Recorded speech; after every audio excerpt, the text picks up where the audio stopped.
오늘은 에스라 1장 8절에서 11절까지 말씀 전하겠습니다. 여기 창고직이 미드르닷은 뭐냐면 창고 관리, 창고의 총책임, 고위직이에요. 고위직이고 창고 물량과 재정을 총괄하는 그런 직업을 말합니다.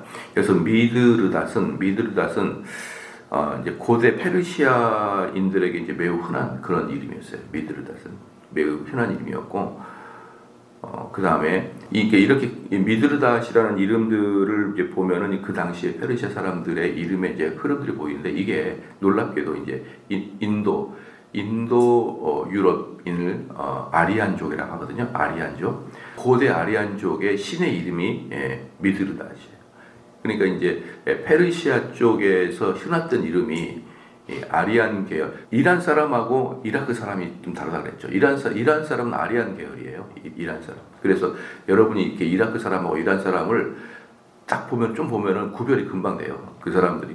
이란 사람은 아무래도 약간 인도 사람이랑 조금 약간 비슷하게 생겼고, 이라크 사람은 우리가 생각하는 중동 사람이고. 그래서 이란 사람은 아리안 계열이거든요. 그래서 요 아리안 계열, 인도 또 유럽 이쪽에 고대 신의 이름이 미드랍니다. 그래서 이걸 볼 때 페르시아 제국이라는 게 고대 문명 중에 인도의 문명보다 훨씬 빨리 됐구나라는 것을 알 수가 있어요.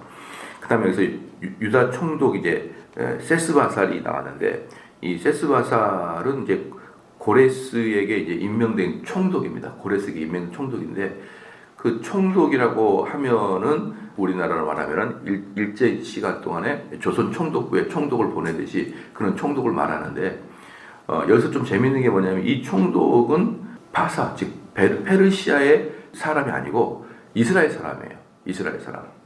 그러면 이 세스바살이 누구냐? 그러면 수룹바벨을 이야기하고 있어요. 수룹바벨 왜 그러냐 그러면요, 이 당시에 파사 제국의 사람, 또 페르시아나 그 다음에 바벨론의 제국에 사람들이 포로로 끌려가잖아요. 포로로 끌려가면은 이름을 다 바꿉니다. 고위 관료들은 그 나라 이름을 바꿔요. 그래서 다니엘서 이제 1장 7절에 보면 다니엘을 벨드사살이라 이름 바꿨죠. 그렇죠. 벨드사살 그렇고, 하나냐는 사드락, 미사엘은 메삭, 아사랴는 아벤느고, 이렇게 이름을 다 바꾸거든요. 다 바꾸는데 그 이유는 종교적인 이유도 있어요. 이들의 이름은 다 페르시아의 종교적인 이름, 뭐 그런 신의 아들이라는 뜻이든지 그런 이름으로 바꾸거든요. 그래서 이제 특별히 하층민들 말고 고위 관료들은, 이스라엘의 고위 관료들은 전부 다 이름을 개명을 했습니다. 그래서 이제 이런 거 보면은 왜 우리나라의 일제 총독 그때 이름을 개명했던 경우가 있었잖아요. 개명했던 이유가 있었는데, 이름을 개명 반대, 그 다음에 상투차 이런 거 반대, 이렇게 해가지고 자살도 하고 그런 적 있잖아요. 근데 유대 역사를 보면은 그렇게 이름 개명하는 것이 그렇게 어렵지 않았던 것 같아요. 그들에게는 우리나라에 비해서 이름을 개명하는 것이 그렇게까지 치욕적이고 그러지는 않았던 것 같습니다. 왜냐하면 고위 관료들이 전부 다 이름을 순수하게 바꿨고, 그 다음에 그 다니엘이나 이 수룹바벨 같은 영적인 거장들도 이름을 바꿨어요. 바벨론식의 이름, 그리고 그 이름이 그쪽에서는 다 종교적인 이름 비슷했거든요. 그 이름을 바꾸는 것. 그래서 제가 느끼기에는 본질은, 이스라엘 사람들의 본질은 잘 보관하되 본질이 아닌 거에 대해서는 좀 유순하게 대처를 했던 것 같습니다. 우리나라 그때 상투를 자를 때, 그게 가보경장입니까? 머리를 다 상투 잘라버렸잖아요. 그때 어머니가 물려주신 이 머리를 자르느니 내 목을 자르겠다. 그래서 실제로 목이 잘려서 죽은 사람들도 있는데, 지금 생각해보세요. 그 가보경장일 때 그 상투를 안 잘랐으면 우리 얼마나 고통스러워요. 그렇잖아요. 그래서 1년에 3차례 정도 머리가 기니까 상투를 틀어야 되니까, 옛날에 우리 조상들은 머리를 안 감았어요. 그 상투 틀고 얼마나 어렵습니까? 그런 삶이 좀 뭐라 그럴까요? 지금까지 이어질 일은 없겠죠. 만약에 그게 한동안 계속 이어졌다. 1960년, 70년대까지 만약에 상투를 틀었다.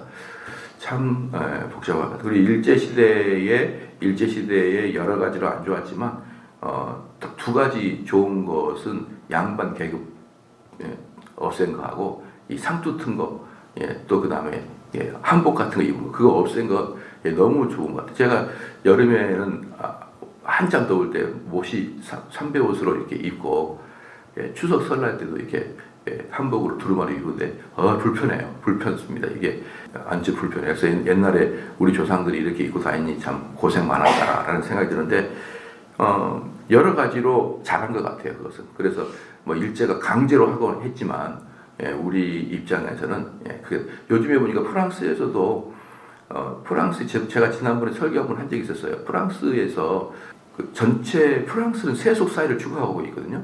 이 세속 사회를 추구한다는 뜻은 뭐냐 그러면은 공공 장소에서 절대로 자기의 종교성을 드러내지 마라. 이게 세속 사회를 추구하는 거예요. 그러니까 만약에 제가 학교 교장 선생님인데 교장 선생님 말하다가 모든 영광을 하나님께 돌린다. 이런 말 하면 안 된다는 거예요. 이게 세속 사회예요. 그러면 너의 종교성을 드러내는 그런 행위지 않느냐 이러면서 제재를 당하는 것이 이제 세속 사회를 추구하는 사람인데 신앙을 갈 때 네가 사적으로 갖는 것 같지만 공공 장소에서 그렇게 신앙을 드러내지 마라. 이게 이제 세속 사회를 추구하는 건데 그러면서 프랑스는 이 종교가 뚝 떨어져 버렸어요. 완전히 뭐 로마 카톨릭 나라인데 로마 카톨릭도 많이 안 가요. 이제 그런 와중에 어떻습니까? 이슬람 애들은 5명, 6명, 7명씩 애를 낳고 쭉 갑자기 프랑스에서 거대 민족이 되기 시작한 거죠. 점차적으로 이제 프랑스 애들은 1명, 2명밖에 안 나는데 얘네들은 5, 6, 7명 나니까 이제 점차적으로 얘네들이 치고 올라오는데 이슬람 애들이 거의 20% 가까이 됩니다. 프랑스 같은 경우는. 이제 그러다 보니까 지난번에 프랑스에서 혁명이 한번 일어났죠. 동네를 하고 막 불태우고 그런 혁명이 일어났었는데 그것 때문에 프랑스가 깜짝 놀랐어요. 이슬람 애들이 혁명을 일으켰거든요. 근데 걔네들은 종교성이 남달리 강하죠. 그러니까 프랑스는 세속화 시대가 같고 그 다음에 이슬람 애들은 종교를 뚫뚫 뭉치니까 얘네들이 이제 20%라 되니까 얘네들이 막 폭동을 일으키고 그래가지고 요번에 보니까 이게 히잡 비슷한 거 이제 쓰지 말라고 공공연하게 이제 발표를 했어요. 특별히 학교 다닐 때 전부 다 이거 다 벗어야 된다. 저는 이렇게 이야기를 하고 싶어요. 아마 이슬람 애들은 난리가 날 것 같아요. 근데 먼 미래를 봤을 때는 이슬람 애들에게도 그게 편해요. 그게 나중에. 그게 편하고 더운데도 이게 써야 되고 이상하지 않습니까? 근데 그 종교적인 색채가 너무 강하다. 그 폭도 때문에 그러는 거예요. 폭도 때문에 이슬람 애들이 이렇게 계속 종교적으로 심취하게 놔두면은 결국 세속 사회를 지향하는 프랑스가 패배하겠다. 얘네들 패배하겠다 싶어가지고 다시 이제 강제로 히잡을 쓰지 마라라고 이제 했는데 그것은 사실은 이슬람 애들이 이왕 이렇게 된 거 벗고 다니는 것이 얘네들 나중에 행복할 거예요. 그런 것들이. 그러니까 그게 실질적으로 그들의 양심에 또는 그들의 어떤 그 종교적인 그 신념에 반할 수는 있어도 오히려 그들의 이슬람 애들에게는 그게 더 나을 것이다라는 것이죠. 이제 그게 이스라엘 사람들 보면요. 페르시아 가게 되면 고위직은 전부 다 이름을 바꿨습니다. 이름 바꿨고 이 수룹바벨이 이름이 이렇게 이제 바뀌었다는 것을 우리가 알 수 있어야 됩니다. 그 다음에 이제 이 수룹바벨은 누구냐 그러면요. 유다 지파의 족장이에요. 그러니까 여러분 수룹바벨이 갑자기 툭 튀어나와가지고 수룹바벨이 누구지라고 생각할 수 있지만 각 지파의 족장들이 있잖아요. 즉 족장들이 있단 말이죠. 그 족장들이 있는데 그 중에 유다 지파의 족장이 수룹바벨이에요. 그러니까 수룹바벨은 사실 엄청난 사람이죠. 왜냐 그러면은 이 당시에 페르시아로 끌려갔을 때 바벨론으로 끌려가서 페르시아에 있을 때 위 북쪽에 있는 10지파들은 싹 다 진멸을 당했단 말이에요. 10지파들은 아수르에서 다 진멸을 당해가지고 전 세계에 흩어져 살고 있고 그 중에 진멸당하지 않은 소수의 사람들이 북쪽에 살았어요. 북이스라엘에. 그리고 남쪽에는 베냐민 지파와 유다 지파가 나왔는데 베냐민 지파는 유다 지파에 비하면 조족 지열이고 그 크기가 그러니까 결국은 유다 지파만 남은 거예요. 나머지는 소수만 남고 유다 지파만 이스라엘의 이제 후손으로 남고 있던 상황인데 그 중에 유다 지파의 족장이니까 엄청난 거의 왕과 같은 존재죠. 왕과 같은 존재입니다. 그리고 이 수룹바벨이 누구냐 그러면 다윗의 계보예요. 다윗의 계보이고 그 다음에 유다의 족장이기 때문에 이미 그 자체가 유대인들의 지도자예요. 그냥. 그러니까 이것을 페르시아가 인정을 해가지고 수룹바벨 이 사람 자체를 페르시아에서 고위 관료로 써버려요. 고위 관료로 쓰고 이 사람을 포로 귀환해가지고 다시 예루살렘에 보낼 때 이 수룹바벨이 이 지도자가 돼가지고 1차 포로 귀환 때 수룹바벨을 선두로 해가지고 보내고 있습니다. 그래서 이제 이 에스라서는 에스라서는 누구를 중심으로 글이 써지냐 그러면요, 이 수룹바벨하고 에스라 둘이를 중심으로 이렇게 글이 써지는 거예요. 그러니까 포로 귀환의 가장 결정적인 역할을 하고 가장 중요한 일, 그리고 포로 귀환을 했을 때 이들의 주 목표는 뭐였어요? 성전 재건축이었거든요. 성전 재건축이 이들에게 가장 큰 목표. 그래서 이 에스라서는 두 가지가 강조가 되는데, 첫 번째 포로 귀환이 강조가 되고, 두 번째 성전 복귀가, 두 가지가 똑같이 중요한 거예요. 해방도 중요하고 성전 복귀도 중요한, 이 두 가지가. 왜냐 그러면은 이스라엘 사람들의 삶의 목표는 성전 재건이거든요. 이 성전 재건이 왜 중요하냐면요, 이스라엘 사람들에게 있어서요, 제가 지난번에 말씀드렸을 거예요. 하나님은 어디나 계신다고 봐요. 그 대표적인 게 어디입니까? 야곱이 잠자다가 하나님을 만나서 하나님이 그 머리에서부터 천국까지 사다리를 오르락내리락 그런 꿈을 꾸잖아, 야곱이. 근데 그 야곱이 그래서 여기가 베델이구나, 여기가 하나님의 집이구나, 이름을 지었단 말이에요. 그러니까 이스라엘 사람들 이미 창세기 때부터, 야곱이 창세기 사람이니까 창세기 때부터 하나님이 여기 계시고 저기 계시는 게 아니라 어느 곳에나 계신다라는 것을 알고 있었어요. 그런데 여기서 특별히 그럼에도 불구하고 이스라엘 사람들이 후대잖아요. 이 아브라함의 한참 후대잖아요. 이 포로 귀환 때 또는 다윗 시대 때는 한참 후대잖아요. 그 한참 후대에 있는 사람들이 왜 성전을 짓느냐? 여기가 하나님의 집이다라는 걸 말하려고 하는 게 아니에요. 여기가 하나님의 집이다. 왜? 베델은 여기저기 있으니까. 여기가 하나님의 죄 용서함이 있는 곳인 거예요. 그게 성전의 개념이에요.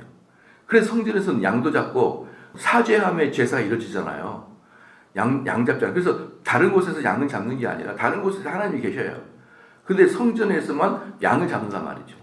그래서 성전의 개념은 이들에게는 뭐냐 그러면은 우리가 하나님께 죄 용서 받는 곳이에요. 그럼 우리가 죄 용서 받는 근거가 뭐냐? 우리가 죄 용서 받는 근거가 뭐냐? 하나님이 아브라함에게 네 자손에 대해서 언약을 맺어줬거든요. 언약은 내가 너에게 신랑이 되고 너희 나의 신부가 되겠다는 것이죠. 그러니까 내가 너희를 보호하겠다는 것이죠. 거기 안에 죄 용서가 포함이 되는 거예요.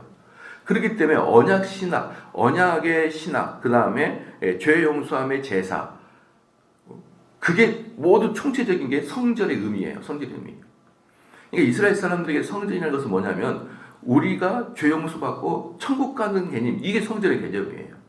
다시 말씀드리지만 하나님의 집, 이 개념이 아니라니까요. 하나님의 집은 온 지구, 세상 전체가 하나님의 집이지만 특별히 죄 용서 받고 언약 백성으로 구속을 받는, 구원을 받는 그 장소가 성전의 개념이에요. 그러니까 우리가 어떤 사람들이 많이 그런 사람 있잖아요. 야, 하나님 있고 교회만 있냐? 이렇게 말하는 사람 있잖아요. 하나님은 아니 계신 데가 없죠. 무소불위하니까. 어디 곳이나 다 계시죠.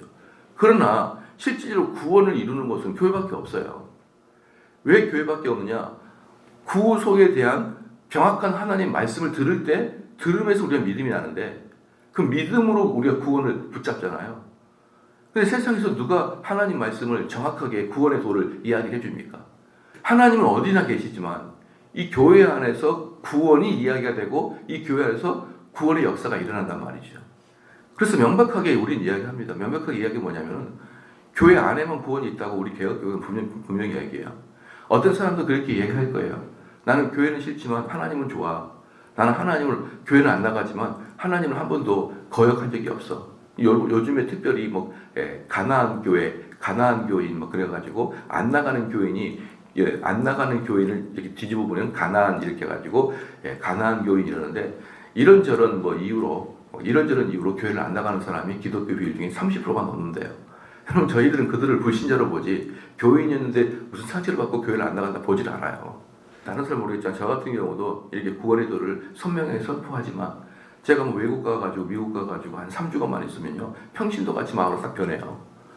평신도처럼 마음이 변하고 어느 순간에 성경을 보는 예리함도 그 다음에 사람들과 상담할 때 날카로움도 무뎌지기 시작해요. 자, 그렇게 저조차도 하나님 말씀을 매주마다 전하기 때문에 계속 칼을 갈잖아요. 그런데 그것을 1년만 멈추잖아요. 그럼 금방 녹슬어요. 왜? 하나님의 말씀은 외부에서 들어온 것이고 우리 마음속에 자생하는 게 아니기 때문에 시간이 지나면요 풀이 온 집안을 덮어버리듯이 우리의 개인적인 생각이 하나님 복음을 온전히 덮어버려요. 그렇기 때문에 저는 어릴 때도 교회를 다녔지만 이런저런 상처, 특별히 목회자나 장로에게 상처를 받아가지고 아유 나는 차라리 교회 안 나가고 혼자서 드리겠다. 이런 다수의 사람들이 여러분들은 어떻게 보일지는 모르지만 저에게는 100% 불신자로 보여요.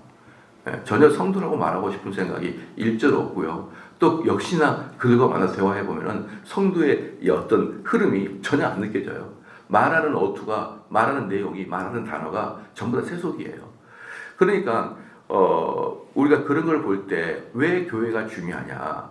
그 사람들은 하나님이 꼭 교회만 계시냐. 꼭자를 붙여요. 항상 그들 말하고 꼭 교회만 계시냐라고 말할 때 꼭 교회만 있지 않지라는 걸 듣고 싶은 거죠. 그러면은 산에도 들에도 집에도 어느 곳이나 하나님이 있다 이거예요. 그게 바로 이스라엘의 신관하고 우리의 신관이 똑같은 거예요. 이스라엘 사람도 신은 어디든지 계시지만 죄 용서 받는 곳은 성전밖에 없는 거예요. 우리도 마찬가지지 않습니까? 하나님은 어디 계시지만 구원의 도를 받는 곳은 교회밖에 없는 거예요.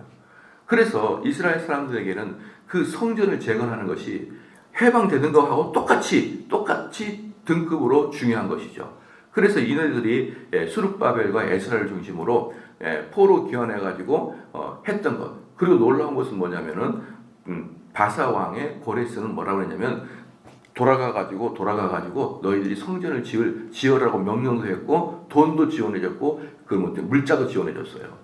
그러니까 하나님의 엄청난 놀라운 섭리로 성전을 지을 수 있게 되는 것이죠. 그게 이제 8절입니다. 바사왕 고레스가 창고지기 미드르닷에게 명령하여 그 그릇을 꺼내어 세워서 유다 총독 세스바살에게 넘겨줬다라는 게 이제 그런 이야기가 포함되어 있는 거예요. 9절에 그 수는 금접시가 30개요, 은접시가 1000개요, 칼이 29개요, 금 대접이 30개요, 그보다 못한 은 대접이 410개요, 그 밖에 그릇이 1000개니, 금은 그릇 모두 5400개라 했는데, 사실 여러분들이 꼼꼼한 사람은 심심하니까 9절, 10절의 그릇의 수를 세보면은 2000 몇백 개밖에 안 돼요. 근데 9절, 10절에 2000 몇백 개의 그릇을 세놓고 그 다음에 11절에 5400개다 이렇게 쓴 거거든요. 그럼 이것들이 오타냐 또는 이 사람이 숫자를 카운트를 잘못했냐? 그럴 리가 없죠. 이런 식의 이 9절, 10절의 숫자를 11절에 오타를 낼 리가 없고 잘못 숫자를 계산할 리가 없죠. 성경을 쓴 사람들이 얼마나 꼼꼼한 사람들인데 이것은 대표적인 그릇만을 9절, 10절을 이야기한 거예요. 대표적인 그릇, 중요한 그릇. 그 나머지 그릇에 대해서는 카운트하지 않았죠. 대표적인 그릇만 한 2000 몇백 개. 이것들이 가격은 상당합니다. 왜? 그게 금으로 은으로 입혀졌으니까. 그래서 11절에 금은 그릇이 모두 5400개라 사로잡힌 자를 바벨론에서 에루살렘으로 데려갈 때에 아니 왜 페르시아라고 하는데 왜 바벨론이냐 그러느냐? 페르시아가 바벨론을 이제 완전히 잡아먹었잖아요. 그죠? 완전히 이제 석국으로 만들었어요. 석국으로 만들고 재밌는 게 뭐냐 그러면 페르시아가 곧바로 수도를 정한 게 어디냐면 바벨론 제1도시에다 수도를 정해버려요. 그러니까 만약에 우리로 말한다 그러면 일본이 우리나라를 침공했어요. 침공한 다음에 저기 압록강까지 다 침공했습니다. 만주까지는 못 갔다고 칩시다. 다 침공해놓고 수도를 서울로 딱 바꿔버릴 거예요. 도쿄에서 서울로 안 되겠다. 이거 중국을 통치하고 앞으로 이렇게 대륙을 통치하려 그러면은 아무래도 도쿄는 좀 너무 바다도 건너서 안 되겠다. 그러니까 평양이나 서울에다가 수도를 정하자. 그런 개념이었어요. 그러니까 페르시아가 바벨론을 침공한 다음에 속국으로 만든 다음에 바벨론의 수도를 그대로 했습니다. 그러면은 이 스룹바벨이건 다니엘이건 이 모든 사람이 언제 그 포로로 갔냐 그러면 바벨론 때 포로로 간 거예요. 그렇잖아요. 바벨론 포로로 가서 바벨론 왕실에서 얘네들은 교육을 받았어요. 바벨론 왕실 교육을 받았는데 페르시아가 와가지고 바벨론을 점령한 다음에 그 바벨론을 그대로 통째로 페르시아의 제국의 수도로 가져가니까 거기서도 왕실을 교육받던 애들 전부 다 등용해 가서 쓴 거예요. 그냥 쓴 겁니다. 그래서 이제 이 사람이 이제 그 뭡니까? 11절에 보면은 에루살렘 데려갈 때에 세바스살이 그릇을 다 가지고 갔더라. 이 세바스살에게 세스바살에게 전부 다 줘버려요. 주는데 이제 여기서 이제 이게 얼마나 놀라운 일이냐면요. 이게 얼마나 놀라운 일이냐면은 아수르 이 페르시아가 있기 전에 아수르가 있었죠. 아수르가 있었고 바벨론이 있었잖아요. 그다음에 페르시아가 있어요. 그죠? 이 페르시아가 있고 그 다음에 어디가 있냐면 그리스, 헬라 문화가 있단 말이에요. 이렇게 지금 네 개의 문화, 그 다음에 로마 문화가 오는데 로마 문화는 지금 놔두고 요 네 개의 문화 중에 페르시아 제국만 달라요. 아수르, 바벨론, 그 다음에 또 하나가 뭐냐 그러면은 그리스, 헬라 제국. 이 세 개의 제국은 똑같은데 페르시아 제국만 다릅니다. 뭐가 다르냐면요. 페르시아 제국이 아닌 나머지 제국은 정복을 하게 되면 피정복군들을 학살하거나 아니면 노예로 삼거나 아니면은 전 세계로 뿌려버렸어요. 그래서 그 민족 자체를 멸절시켰단 말입니다. 아수르, 바벨론, 헬라 제국들은. 근데 그 중에 페르시아 제국만 피지배국들에게 인도적인 선처를 했어요. 우리들이 보기에 그게 그럴 수 있다라고 생각하지만 이 당시 BC 8세기, 9세기, BC 8세기는 아수르, 9세기는 바벨론, BC 8세기는 아수르, 그 다음에 7세기는 바벨론, 6세기는 페르시아고 4세기가 그리스예요. 이렇게 100년 차이로 제국들이 바뀌어버리거든요. 그럼 그 당시에 8세기부터 4세기 BC 이 시기 때의 왕들은 그야말로 야수예요, 야수. 사람들의 피지배국들의 인권 이런 건 필요도 없어요. 인권이 뭡니까? 짐승처럼 다뤘어요. 짐승처럼. 이 BC뿐만 아니라 언제도 그랬냐 그러면 여러분 몽골인들 있잖아요. 몽골인들. 이 몽골인들은 우리 고려시대 사람이 BC가 아니에요. 우리 근처의 사람입니다. 근데 몽골인들은 어땠냐 그러면은 사람을 죽이면은 사람의 머리를 잘라가지고 전부 자기 마차에다 끌고 막 달렸어요. 마차에다가 머리를 잘라가지고 머리 묶어가지고 마차 옆에 들고 달렸단 말입니다. 그러면은 그 유럽인들이 그걸 보고 놀래 자빠져 버린 거예요. 막 사람이 오는데 이상하게. 그래서 유럽인들이 우리 동양인들 놀릴 때 어떻게 놀려요? 이렇게 눈 찢어가지고 놀리죠. 이 눈 찢어진 게 뭔지 알아요? 몽골리안 눈. 그러니까 그들 눈에 눈 쫙 찢어져가지고 얼굴 넓고 막 광대뼈 튀어나온 애들이 막 해골 바가지를 들고 막 찢어오니까 이건 귀신들이 온 것처럼 보이는 것이죠. 그러니까 그 얼마 안 됐어요. 그렇게 완전히 무지하고 야만적이고 인정이라고 눈곱만도 없고 모두 죽여버리고 심지어 성경도 나오잖아요. 임신한 여자의 배를 갈라버리고 이게 야만인들이에요. 그들에게는 피지배국들에게 선처를 베푸는 이런 개념 자체가 없는 거예요. 근데 유독 페르시아만 피지배국들에 대해서 인권과 그들의 종교와 그들의 자치를 허용해줬다는 것이에요. 왜 그럴까요? 그게 하나님의 역사라는 거죠. 그게 하나님의 역사입니다. 왜냐 그러면요. 여러분들이 그 다니엘서나 그 다음에 이사야서 44장에 보면요. 재밌는 게 뭐냐면 이사야 44장에 보면요. 고레스란 이름이 나와요.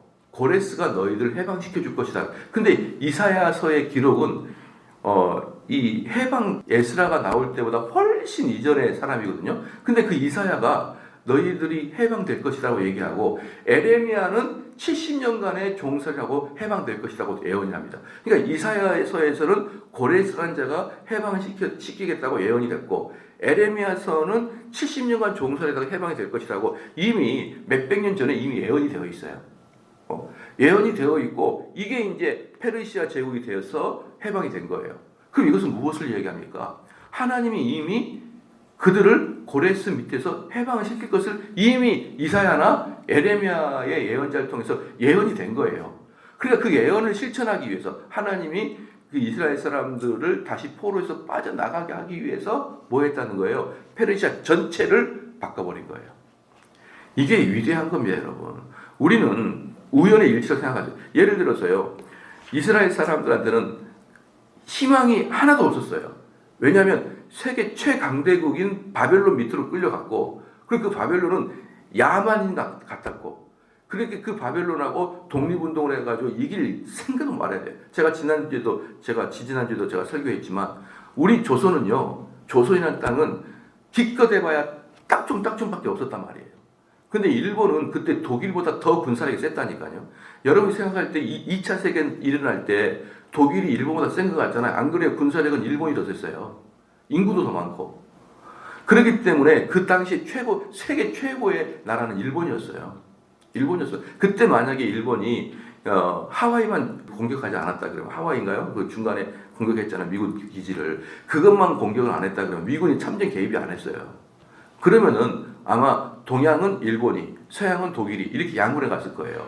그만큼 강대한 게 일본이었어요. 그 속에 속국이 조선이었어요. 그 속에 속국이 조선이었어요. 아무리 독립운동 해봐야 안 되는 겁니다. 그건. 독립운동 100번, 1000번 해봐야 안 되는 거예요. 김구고, 이승만이고 아무도 안 되게 돼 있는 거예요. 그때. 근데 미군 개입이 들어간 거예요. 미군 개입이. 여러분 이제 여담이지만 왜 일본이 남쪽에 있는 그 미국의 섬을 공격했냐? 그러면 왜냐면요. 일본이 필리핀까지 가고 일본이 아시아 내륙까지 깊이 들어올 때 일본서 비행기를 띄우면 비행기에 그 기름이 떨어져 버려요. 그래서 다이렉트로 필리핀까지 못 가요. 다이렉트로 싱가포르까지 못 가요. 일본에서. 중간에 기착지가 하나 더 있어요. 그거 찾아내려고 하다가 거기를 침략한 거예요. 미국을. 그래서 그거 잘못 침략해가지고 미국이 개입해가지고 원자폭탄 2방으로 손들고 말았잖아요. 그거 아니면요 절대로 독립 못합니다. 그거 아니면 절대 독립. 그래서 하나님이 일본이란 세계 최강대국 속에 한국이 들어갔지만 이 일본보다 더 세계 최강대국이 들어와서 얘를 박살내가지고 끝나버린 거예요. 여러분 아시겠죠? 그러면 일본이 그때 왜 그 미군 기지를 공격했냐? 그게 하나님의 섭리다 이 말이에요.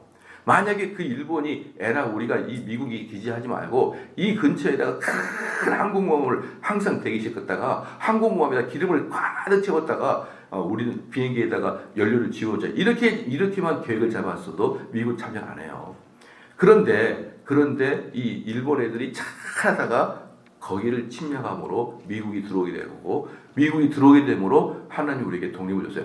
어떻게 우리에게도 똑같이 이스라엘 똑같은지 몰라요. 이스라엘도 마찬가지예요. 그렇게 악한 왕들이 있는데 하나님이 고레스라는 사람의 마음을 탁 잡았어요. 근데 전설에 이스라엘의 전승에 가면요 고레스 옆에 항상 누가 있었다? 다니엘이 있었다. 고레스 옆에 항상 다니엘이 있었다. 그러니까 이 고레스가 누구예요? 페르시아 왕이잖아요. 바벨론은 제국을 딱 점령했어요. 바벨론 제국을 점령했는데 바벨론 원주민들을 사용하는 것은 부담돼. 언제 반란을 일으킬지 몰라요. 근데 바벨론 원주민도 아니지만 똑똑하고 바벨론 말도 잘하는 다니엘이 눈에 쏙 들어온 거예요. 그래서 고레스 옆에는 항상 다니엘이 그 최고 참모로 있었어요.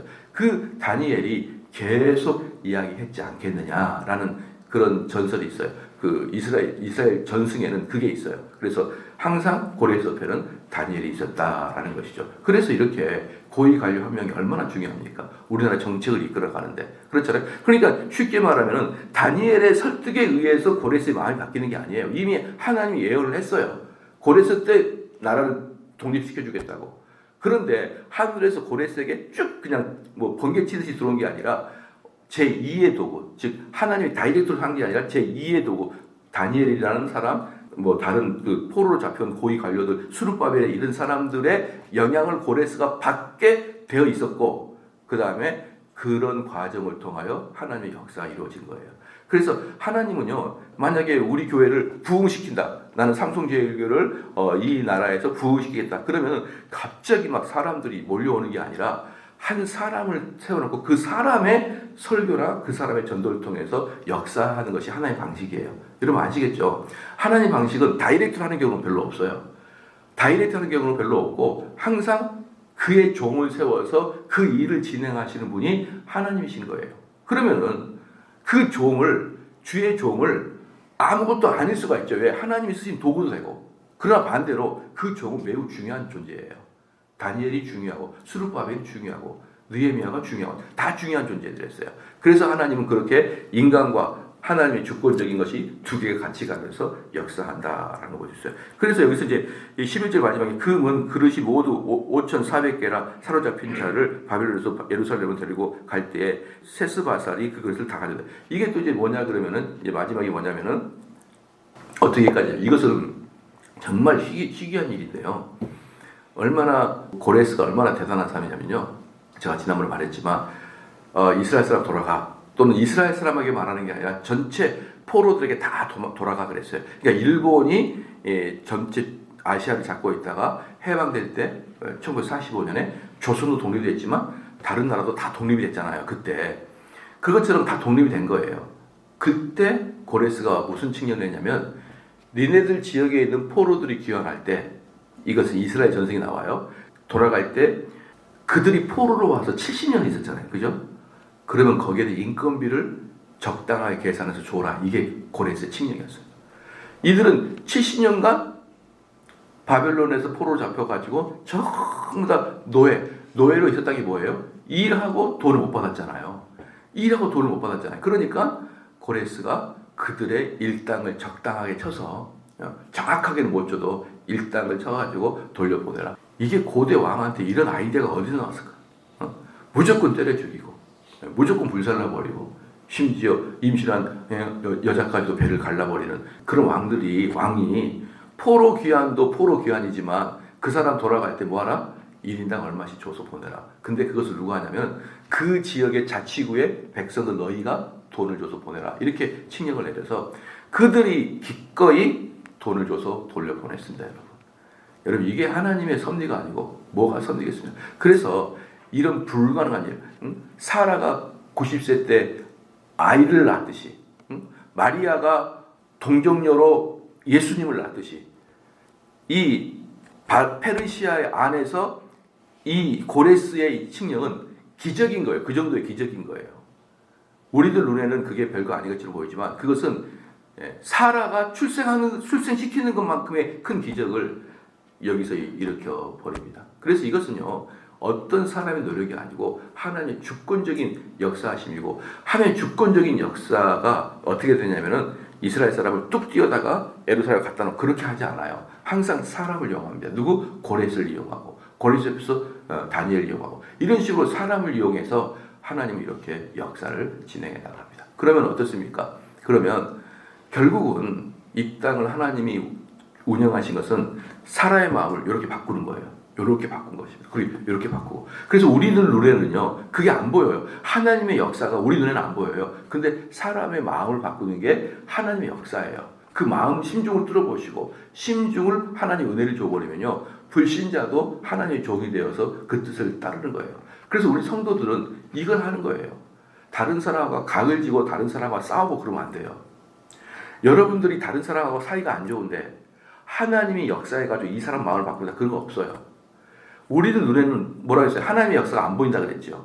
우리 눈에 하나님의 역사가 안 보여요. 그게 무슨 뜻이냐면 이 사람과 둘이가 원래부터 사이가 좋은 거예요. 원래부터.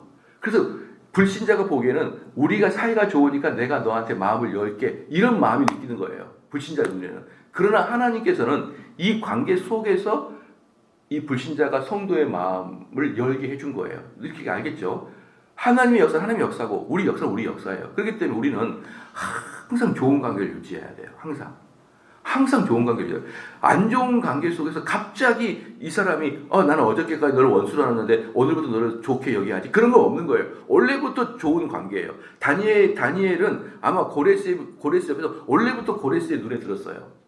그러니까 고레스가 이 다니엘만 데리고 있으면 내가 이 페르시아를 지배하고 다스리는데 아주 유효하겠다, 이런 마음이 들었던 관계였지. 이 다니엘이 처음부터 고레스한테 막 뻐뻐 우기고 막 안 좋은 소리 나고 충언이라 했다고 막 이런저런 얘기했다가 고레스 마음에 크게 삑 들어져가지고 있는 상태에서 갑자기 고레스가 하루아침에 야 이스라엘 돌아가, 이렇게 하지는 않은 거예요.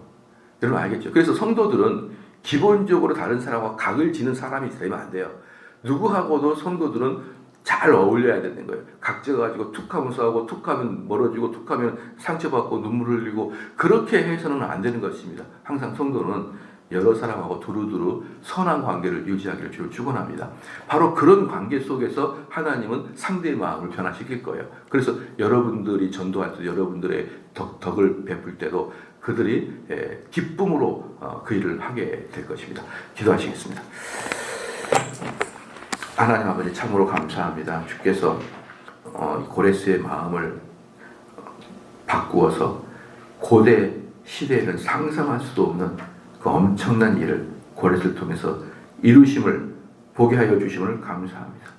하나님 아버지요, 하나님께서는 사람의 마음을 어루만지고 사람의 생각을 감찰하심으로 우리가 생각을 통하여 생각의 변화를 통하여 주의 일에 동참하는 것을 깨닫게 하여 주심을 감사합니다. 하나님의 역사가 번개치듯이 내려오는 것이 아니라 이렇게 우리 눈에 보이지 않도록 우리가 느껴지지 않도록 많은 사람들의 마음을 움직여서 그 일이 진행된다는 걸 볼 때 우리가 주의 종으로서 얼마나 그들에게 선을 베풀고 덕을 베풀어야 되는 그 존재인지 깨닫게 하여 주시옵소서. 감사드리며 예수님의 이름으로 기도하옵나이다. 아멘.